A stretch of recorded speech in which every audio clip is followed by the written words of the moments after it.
Prajurit dari unit Spanduk Merah Armada Utara Angkatan Laut Rusia melakukan misi tempur khusus untuk menghancurkan perahu prajurit formasi Ukraina di arah Kherson.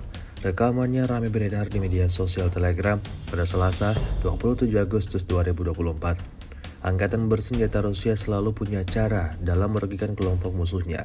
Seperti yang terlihat dalam rekaman, pejuang Rusia sama sekali tak memberi peluang kepada perahu prajurit Ukraina untuk bisa berkeliaran lebih lama. Serangan mematikan langsung dilayangkan ke titik target, meski di tempat yang tersembunyi sekalipun.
Download Tribun X sekarang, menghadirkan lokal menjadi Indonesia.